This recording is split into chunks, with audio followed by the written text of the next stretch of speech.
Welcome to the Raisina Dialogue Ideas Pod on Firstpost. I am Gursshheen Gahllen, and today we are tackling a critical shift in U.S. policy. President Trump's rollback of diversity, equity, and inclusion, or the DEI initiatives. And joining me to discuss what impact will this have on internal discourse and America's global standing are James Carafano, Senior Counselor to the President at the Heritage Foundation, and Bonnie Glick, Adjunct Senior Fellow at the Foundation for Defense of Democracies. I welcome you both. Thank you for joining me on Firstpost. James, very quickly, I'll begin with you. After reclaiming the Oval Office on January 20, amongst many other policies, President Trump rolled back the DEI programs. And amongst a lot of backlash, there were concerns. What is your response to those fears? Well, the reason why he rolled them back is because they have nothing to do with diversity, equity, or inclusion. Yeah. It's a political agenda. And there's sort of two roots of this. One actually is in the 1940s. And it started with the reemergence of the Democratic Party. And it was based on something called identity politics. So we all know you appeal to voters, but the Democrats, as a specific strategy, said we're going to appeal to specific demographics for a specific person. What can we deliver to you? This is essentially how they basically claimed ownership of the black African-American vote really from the 1940s until today. Right. So that was always kind of a Democratic tradition, this idea of dividing people rather than uniting them by giving them an identity. What this political agenda layers on top of that, and which is actually a product of the Democratic Party, is a more, I think, a more sinister policy, which is based really on a Marxist-Leninist agenda, which is to create, to invert political power by creating victims and oppressors, and identifying the people that you want to support you as victims, and saying, we will give you something, we will give you power, because we're going to overthrow these terrible people. So from an American polity that was based on ideas of equality and opportunity, this is using a political agenda to gain political power. But in the process of doing that, not only is it doing that, it's destroying the foundation of traditional American and Western culture and destroying the roots of equal opportunity, which is really the foundation of Western society. Where does this leave America on the global standing with the DEI policies rolled back? So where it's going to leave us in about a year is millions of people standing up and cheering, going, thank God America did this first, because now we can do it. Okay. Bonnie, with DEI rollbacks now extending beyond military and private sectors, they've also rolled back policies in the federal agencies. You've been closely associated with them. And as data says, where women make up to nearly 45% of their workforce. But now with the rollback, how do you see the structure of federal employment? It's a good question, if only just to clear up some of the misconceived notions about employment of women across the board in the United States, but specifically in the federal government. In the federal government, I think there's probably about a 50-50 split between men and women, maybe slightly heavier tilted toward women, including at very senior levels of government.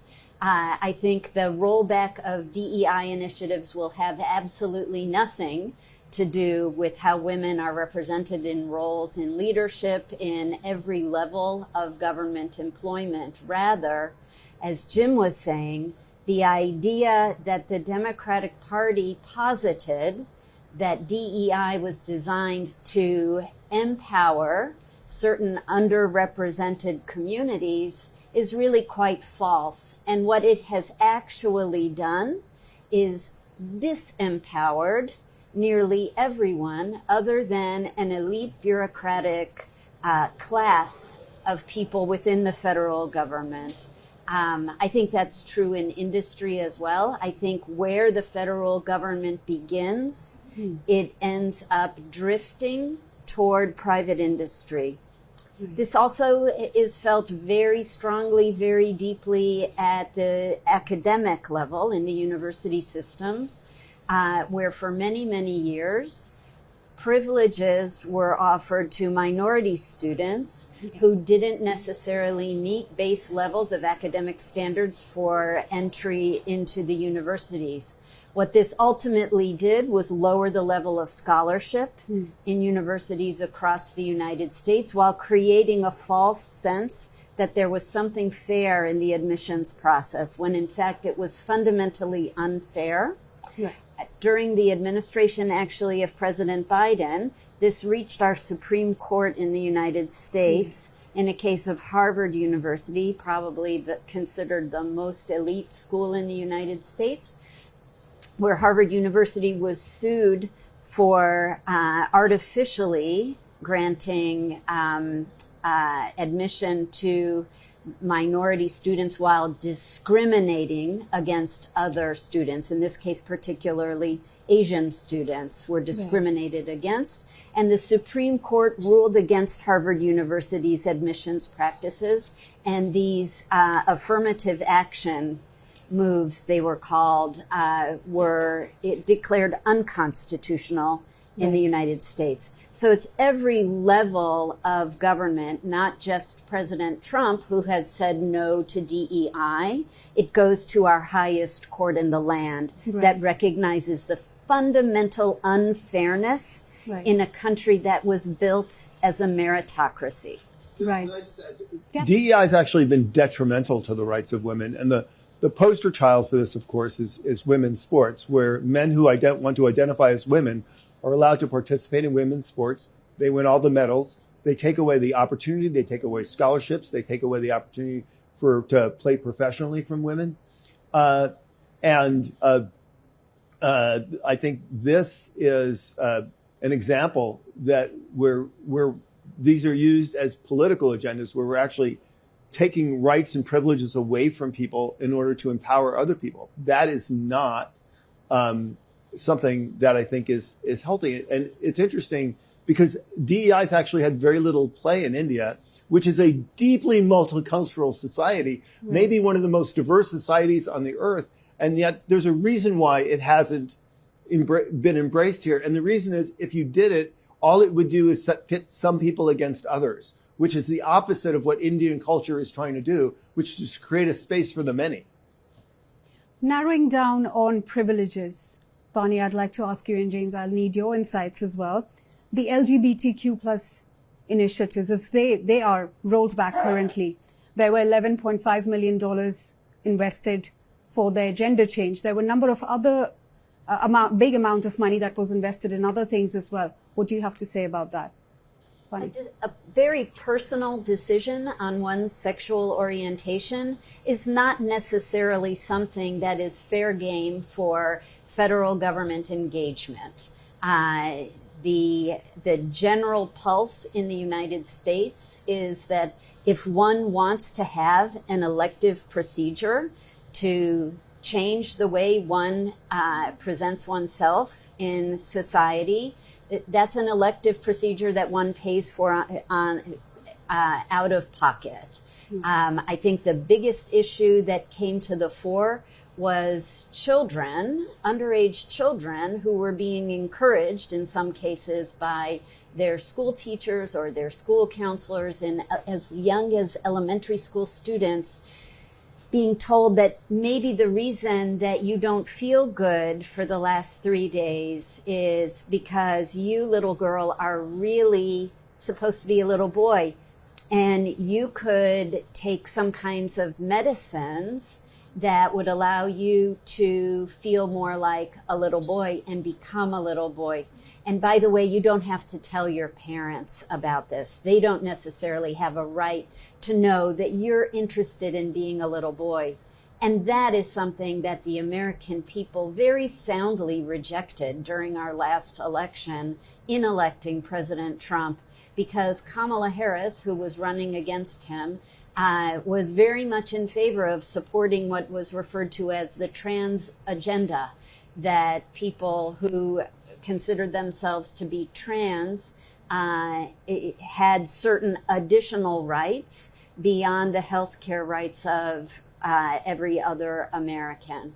And there was pushback both from a financial perspective, but also from a societal perspective, that people were finally done with boys and girls sports, with parents not knowing how their children are being counseled in schools, and with all of us at the end of the day paying the price for what is something that should be done individually. I mean, the first thing I'm going to be very clear about is the administration's policies have nothing to do with someone's personal choice to be LGBTQ. The president has gay people in his cabinet. He's appointed many gay ambassadors. He was actually considered, before he ran for president, an icon of the gay community. So the only point of this is very simple. Under U.S. law, a personal choice is not a civil liberty. And the great danger that DEI created, by in a sense saying, no, we believe that certain choices and behaviors and policies ought to achieve the status of a civil liberty. What that does is it allows you to criminalize behavior. And so, for example, we have people that want to say, well, you should be sued or jailed because you don't respect my pronouns. We already see other countries who are actually criminalizing behavior for people who criticize other people's personal choices. So I think it was not just the gender issue, but it's symbolic of a pushback in the U.S. that broadening civil rights to be anything anybody wants it to be leads you down a path really of totalitarianism. And on this issue in particular, in the U.S. we call this an 80-20 issue. 80% of Americans agree with President Trump on this issue. Now, we are a 50-50 country. Only maybe half of the country is actually conservative.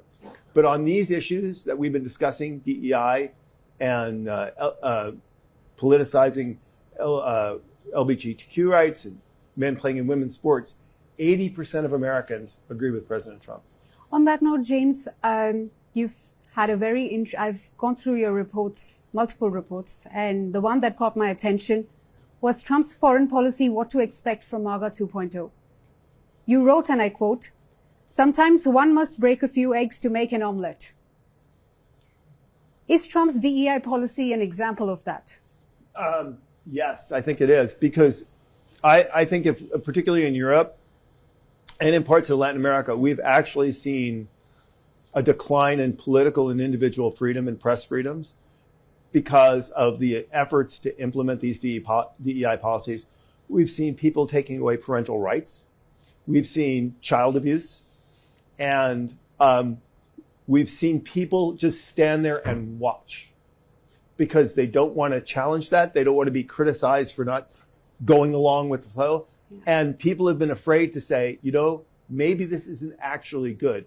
When somebody says the word diversity and equity and inclusion, it sounds friendly and nice, just like terms like social justice sounded friendly and nice.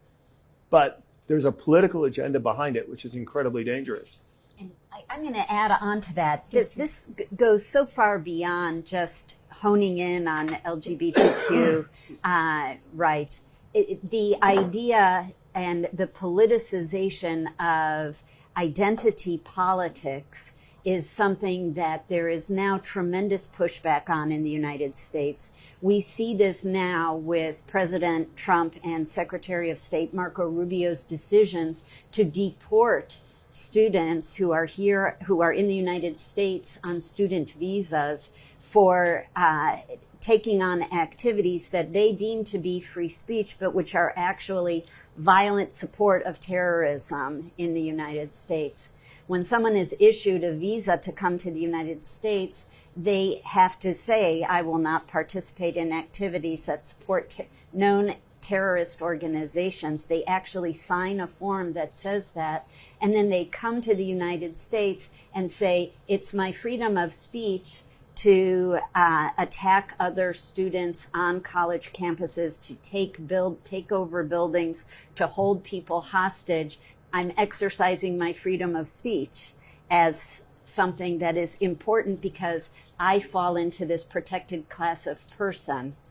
And the reality is that the United States subscribes to a rule of law. And when those laws are broken, there are consequences. For the last 4 years, there have been virtually no consequences for people who have broken our laws and based those activities on their protected class.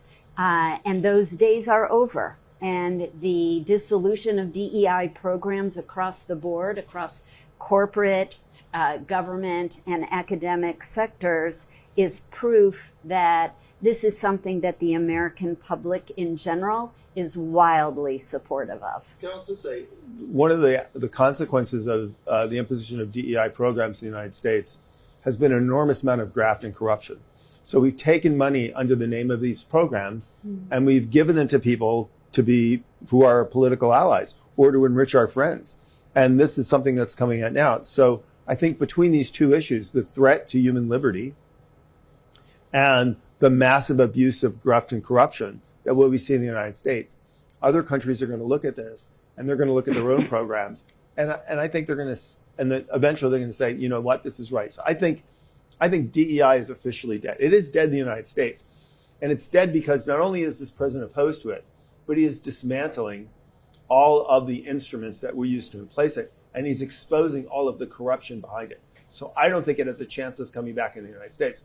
But I think this is going to spread. It's going to spread throughout Latin America in particular, and it's going to spread throughout Europe. Speaking on that note, as you just said, the DEI is dead in America. There are other countries like the UK, the EU, who are also growing pressure on cutting down the DEI efforts. So if they are, for example, if they are cut down, how do you think this shift will impact global diversity efforts? I actually think it'll improve it because diversity and opportunity should come organically from freedom and the opportunity for, and we've gotten away from that. We've gotten to, these policies are about government telling us who should be empowered and who should be denied. Right. And that is unhealthy for human society. So I actually think the flourishing of opportunity is a new age. Right. And Bonnie, what are your thoughts? I agree very strongly with what Jim just said. And I think that it has been extremely puzzling to countries around the world that the U.S. has gone so far and taken these extreme steps that confound them. It's exactly, we'll end where we began, which is, this is why there are no DEI programs in India. It's why there are no DEI programs in many other parts of the world. They are inherently destabilizing, and they do not provide added liberty or freedoms to citizens that they are supposedly intended to protect. Right. Admittedly, this is not a discussion that can happen in 20 or 30 minutes, but I might have to let you go now. Bonnie, thank you very much. Thank you very much. James Devery, thank you very much for your insights.